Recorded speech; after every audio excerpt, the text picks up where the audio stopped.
We are going to talk about the Winston Churchill. Winston Churchill was a young boy who loved books and dreaming of adventures.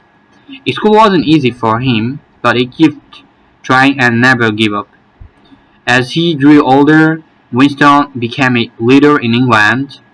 When a big war started, he was chosen to lead the country.